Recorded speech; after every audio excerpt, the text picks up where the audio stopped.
Bienvenido una vez más a nuestro podcast con sentido. El día de hoy les acompaña Cristian Álvarez. Jeremías San Miguel. Y a Jeremías se le ocurrió traer un tema súper de moda, pero aparte que tiene muchas aristas. Él quiere hablar del patriarcado y del machismo. Sí, yo creo que son temas que de alguna manera no es que haya que abordarlos, es que los abordamos todos los días porque salen en todos los medios. Y porque sí, pero yo creo que esos temas no abordan a nosotros, porque es prácticamente con cuchara que nos están metiendo ese tema. Claro, entonces nos tenemos que preguntar ¿y por qué tanta insistencia en eso, ¿no? ¿Y por qué tanto dogma en un sentido o en otro? No somos partidarios de ninguno en concreto, pero sí creo que desde el punto de vista de nuestra vida humana y desde el punto de vista de la salud son temas que uno debería replanteárselo. Y ese es quizá el primer desafío. Dar por hecho todas las tesis y teorías que hay sin haber interiorizado, sin haberlo vislumbrado, sin tenerlo permanentemente en tela de juicio, podría ser un gran error, porque muchas de esas teorías no sabemos de dónde vienen o cómo han surgido, qué implican totalmente. Me estoy refiriendo obviamente a la mayor parte de la población de nosotros. Luego siempre hay expertos en todas las áreas que saben muchísimo de eso y que tienen sus propias visiones, muy valorables todas, por supuesto que sí, pero que muchas veces desbordan al ciudadano de a pie que se encuentra con esta situación tan caótica a veces. Sí, pero yo pienso que,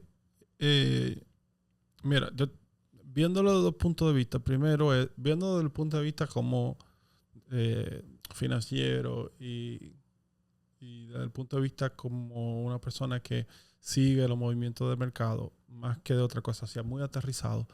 Yo creo que se está moviendo algo con un interés de trasfondo que todavía yo no logro identificarlo, pero los actores que están detrás están impulsando y promoviendo una agenda que realmente tiene un interés que siempre termina en algo económico, pero tiene un interés que tú lo hueles, tú lo sientes. Para mí un poquito difícil de separar, por ejemplo, la idea conspiranoica de lo que realmente es.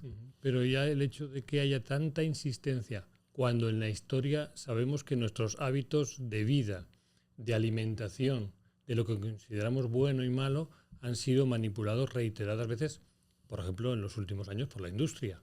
Y a uno le gusta el jugo de naranja en la mañana para desayunar y es algo saludable con los cereales porque se le ocurrió una marca comercial. No fue porque el ser humano siempre ha hecho eso, ¿no? Sí. Etcétera, como poner algunos ejemplos. Entonces, el hecho de que haya tanta insistencia y que haya un mercado, que no hay nada que tenga esa fuerza, como tú dices, que no tenga detrás un beneficio para alguien, ya hace por lo menos estar alerta, ¿no? Que creo que es importante. Luego yo pensaba en las palabras, ¿no? Quizá esas dos palabras, patriarcado y machismo, son unas palabras, yo decía para mí mismo, desafortunadas, ¿no? Que han caído en desgracia. ¿Por qué? Porque de repente se estigmatizan y las palabras no tienen culpa de nada. Son letras que transmiten una idea, ¿no? Lo que sucede es que las palabras tienen varios significados, como por capas, como por planos. Yo me lo imagino así, ¿no? Como un metro que tiene varias líneas distintas. Uno sería la etimología, y uno puede estudiar etimológicamente qué significa patriarcado, que tiene que ver con padre, que tiene la idea del cuidador, que tiene la idea quizá del poder del macho, por decirlo así. Si nos vamos al machismo, pues hace referencia, obviamente, a dentro de una especie que tiene dos sexualidades básicamente, desde el punto de vista biológico estoy hablando, pues hace referencia al macho, que tiene un comportamiento, que tiene unas pautas, etc. No tienen nada ni de peyorativo ni de malo, entre comillas, ¿no? Sin embargo, cuando hoy en día se oye, enseguida como que escuecen por dentro, como que hay algo más. Porque además del sentido etimológico, tienen un sentido que es el que le va a dar una cultura a una sociedad en un momento determinado. Y ese sentido, por ejemplo, ahora lo está empezando a recoger la Real Academia de la Lengua Española, que ya busca qué significan las palabras según se usen mayoritariamente en un lugar o en otro. Porque la lengua es algo vivo que va modificándose. Entonces, ahí tenemos otro sentido en el cual ya pueden influir fuerzas mayores para cambiarle el sentido, para que las personas entiendan por esa palabra otra cosa, diferente. Sí, como tú dices, ahora mismo en cierto sector, en cierto lugar, en cierto contexto, si tú hablas de patriarcado y si tú hablas de machismo, automáticamente es casi como si tú estuvieras pronunciando una mala palabra. O sea, hay malas palabras que tienen menos connotación. Claro, y despierta y despiertan menos, sí, y despierta algo. Incluso se utiliza en algunos casos para acusar de temas negativos a las personas. Y ahí es que yo vengo con la suspicacia, con mi duda de lo que está pasando y con el tener cuidado con llevarse de una corriente a otra. Porque siempre que en la historia se ha tratado de polarizar de manera extrema un grupo en contra de otro, aparte de que viene influido por un interés, los resultados no son positivos. Siempre cuando tú polarizas mucho la izquierda contra la derecha, cuando tú polarizas, por ejemplo, los carnívoros con los vegetarianos, cuando tú polarizas mucho, siempre primero hay algo detrás que la mayoría de gente que está en el medio, en la lucha, muy parecida cuando tú eres de un equipo de béisbol y la otra persona de otro equipo, deja de lado todo el tema racional y simplemente se va porque yo soy parte de, y a ser parte de me identifico como tal, y actúo como ese grupo, pero muchas veces tú te sientas con la persona y han recibido tanta información que tú le preguntas el origen de esa información y no lo sabe. No lo entiende. Llega un punto donde tú te das cuenta de que realmente estás siguiendo uno de los dos polos. A veces por algo que es ideológico, no basado en ciencia o no basado en la realidad. Y a veces es por el impulso social que tiene el grupo al cual él pertenece. Claro. O sea, fíjate qué curioso que, por ejemplo, en la descolonización de América, por ponerte un ejemplo que creo que es muy claro, se crearon dos polos. El polo de lo que habitualmente se dice en las colonias, que no eran colonias, eran provincias de ultramar, del reino de Castilla en este caso, ¿no? Y esas provincias, las personas que viven ahí se oponen a la corona y la corona a ellos. Hay una enemistad, hay una polarización, pero hay un tercero, ¿no? Como dice que siempre hace falta una tercera pata para un banco, ¿no? Un tercero que es el que genera la discordia, que en ese caso fue obviamente el imperio emergente, que era el imperio anglo-inglés, ¿no? Y fue el que subvencionó a Simón Bolívar, etcétera, y le ayudó para generar una independencia, no porque le cayera bien o porque le pareciera buena la causa, sino porque tenía un interés. Tenía un interés. Claro, siempre que hay una polarización de ese tipo, hay que buscar a ver si está esa tercera pata del banco, a ver qué es lo que está pasando, ¿no? Por el daño que nos pueda generar, obviamente. Y por ejemplo, actualmente con ese tema de, aparte del patriarcado, del machismo, tú te vas a Centro Suramérica y tú te das cuenta que como que sí, se han polarizado, pero se han polarizado como que se han apandillado, que todo el que está, por ejemplo, en una ideología socialista, de apertura, de ese tipo de ideas, está más con esa agenda de luchar en contra del patriarcado, del machismo, y todo el que está con una idea más nacionalista, una idea que es más capitalista, está a favor, no menciona la palabra de patriarcado, sino que se mantenga como esa línea del hombre, como el proveedor y esos valores, patrones que han existido tradicionalmente. Y eso provoca que esa polarización en esos países sea más fuerte, dividiendo a veces la nación, el país en el que esté ocurriendo, en dos y provocando en el medio muchísimos desastres. Desastres que después, 10 años, 20 años después, vamos a verlos, vamos a sentirlos. Y temas que incluso se salen del tema de la razón, del tema de lo científico, de lo estudiado, provocando repercusiones que tal vez al día de hoy, por el calor de la situación, no lo estamos viendo, pero dentro de 10 años nuestros hijos, nuestros nietos lo van a sufrir. Claro, yo creo que ya se está viendo, pero como tú dices, hay demasiado calor todavía, ¿no? Hay demasiado polvo en el aire. Mira que te decía que las palabras tienen como varias acepciones desde el punto de vista etimológico, desde el punto de vista cultural de ese momento, pero también tienen un valor personal, que es el valor de la experiencia asociada a esa palabra. Y para ti una palabra no solo significa lo que te obliga el diccionario a repetir o en el colegio, sino que significa lo que tu cultura entiende y significa la experiencia que tú has vivido, porque todo eso emana cuando tú evocas una palabra. Por eso es muy curioso que las malas palabras en tu idioma suelen dar más dificultad decirlas o tienen una carga más de vergüenza o de moralidad que esas malas palabras cuando las dices en un idioma que no es el tuyo. Porque en ese idioma, ese sonido, esa palabra no tiene asociado una experiencia vital que tú sí la has tenido.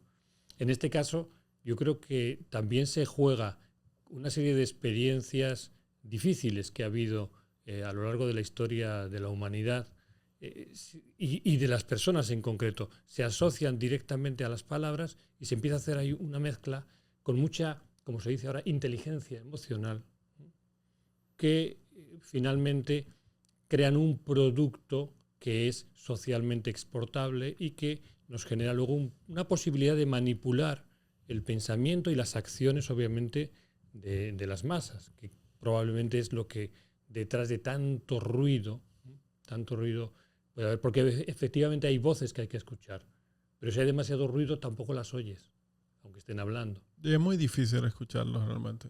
Y en una época como la que estamos, donde existe tanta información de tantas formas, que es difícil tú limpiar la información correcta de la que es incorrecta, al punto en que se dice y se está estudiando que hay un alto porcentaje de noticias falsas que al día de hoy la gente cree que fueron verdad o que son verdad, pero que han sido falsas todo el tiempo simplemente porque se divulgaron de manera repetitiva. Y eso está pasando con el tema del machismo, del patriarcado, porque si nos vamos, por ejemplo, a ver el patriarcado, en el momento en que nació esa figura del patriarca, tenía su sentido y funcionaba. Al día de hoy, yo dudo que exista patriarcado, porque eso era una figura que incluso era hasta una figura política dentro de un ecosistema pequeño. El patriarca era una persona que se encargaba de una familia extensa y como líder de esa familia extensa, él tomaba las decisiones. Eso era el patriarca. Claro.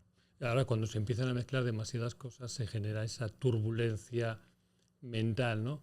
Fíjate que es difícil analizar estos temas porque enseguida los vinculamos a una experiencia o a algo que nosotros queremos que sea de una determinada manera. Entonces, cuando yo tengo un argumento, una idea o una emoción y la asocio de una manera, digamos, sin fineza, fácilmente quiero creer que las cosas son de una determinada forma y todo lo voy a analizar así.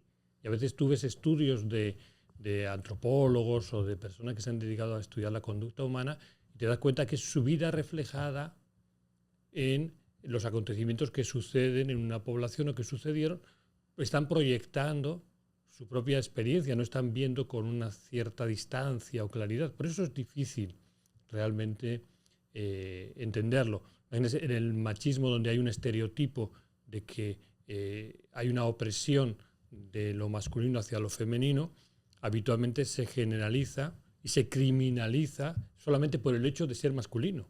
Cuando ya te criminalizan por eso, obviamente no se va a sentir bien esa persona o ese colectivo, sin quitar nada de lo que ha sucedido en la historia y sin quitar los errores cometidos por cualquier parte. Pero tampoco a lo masculino le va bien en una sociedad machista.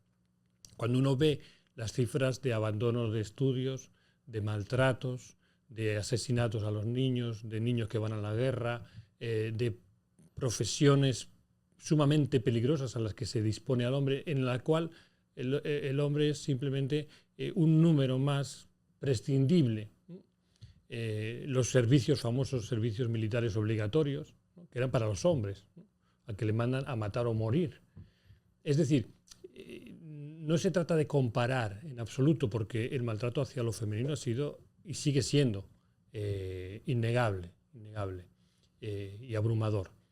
Lo que sí podemos ver es que realmente hay un sistema que luego se le ponen nombres con algunas ideas de división, pero que es un sistema opresivo hacia cualquier ser humano que sea un poquito más débil o que no pueda defenderse, sea hombre o sea mujer, porque en el momento que una mujer vive en una situación de minusvalía o maltrato, como ha podido suceder, los hijos y la descendencia van a heredar el trauma, van a heredar la situación y van a ser víctimas también, sean hombres o sean mujeres. Es decir, hay una situación global en la que, por lo que quiera que sea, se trata de que tomemos partido de algo sin terminar de entenderlo. Y quizá nos olvidamos de lo más simple, ¿no?, que es que hay un fundamento del respeto hacia la vida y del respeto hacia el desenvolvimiento, la realización del camino de cada cual. Cualquier fuerza, grande o pequeña, que impida eso, le llamemos como le llamemos, nos va a hacer perder la dignidad de vivir.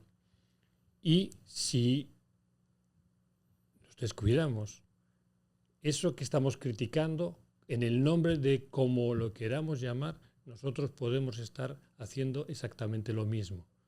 Por eso es importante que, aunque contemplemos una realidad política, social, histórica, etcétera, que de alguna forma hay que sanear, tenemos que procurar, y es la parte que podemos hacer, de entrada nosotros no ser eco y partícipes de una confrontación, de una enemistad, de un conflicto, de un deterioro, de un impedimento, que no seamos impedimento para la vida de los otros, como ha sucedido y sucede, pero ya que nosotros nos damos cuenta, digo nosotros refiriéndome a tantas y tantas personas, ¿no?, que podemos en un momento determinado ser críticos con estas situaciones, bueno, no participar en eso, sino crear una nueva forma de relacionarnos y de vincularnos sin nombre, porque en el momento que le pongamos nombre sale al comercio y sale a los intereses y a la manipulación. Aunque sea sin nombre, pero con la contundencia de cada día. Yo lo que ahí, siguiendo un poquito tu idea, yo lo que diría es que tratemos de abandonar un poco las etiquetas, en el sentido de que a veces nos enfocamos tanto en la etiqueta que no vemos el mar de fondo. O sea, por ejemplo, yo tengo un hombre que maltrata a una mujer y automáticamente, porque el hombre maltrata a la mujer, lo etiqueto como machista. Sin embargo, el problema de ese hombre no es el machismo. El problema de ese hombre es que tal vez es una persona alcohólica, es una persona violenta, es una persona que tiene algún trastorno, pero yo lo etiqueto como machista. Y automáticamente lo etiqueto como machista, me olvido del fondo y no analizo realmente cuál es el problema. Y empiezo a etiquetar a todo el mundo de una manera similar, provocando en que no haya una solución real, no haya un tratamiento real, no haya un análisis real del contexto y de lo que está pasando, y también provocando esa polarización que hace que incluso al yo agarrar a ponerle la misma etiqueta a una persona pacífica y a una persona violenta, a esa pacífica yo le estoy violentando, yo le estoy coartando, yo empiezo a desgregar de los grupos, la sociedad, y entonces le estoy haciendo daño, que es lo que tú mencionas. Entonces es apartando un poquito de las etiquetas y enfocarnos un poquito más en lo que realmente está pasando y en tratar de analizar de fondo de manera crítica y de manera consciente si vamos a ver un problema, el problema, si vamos a ver una conducta, la conducta, si vamos a ver un individuo, el individuo, pero que no sea etiquetando a todo el mundo en la calle por una etiqueta social que nos tienen prácticamente no han lavado el cerebro. Entonces ahí nosotros nos volvemos como etiquetadores lo que estamos causando el problema de una manera u otra. Yo creo que ahí queda como... Sí, ahí quedó bastante claro. Señores, yo creo que ha sido un buen capítulo para el día de hoy. Vale decir, si tú quieres compartir, etiquetarnos, lo puedes hacer. Escríbenos, pregunta y cualquier cosa. Estamos a su orden. Se despide Cristian Álvarez. Jeremías San Miguel.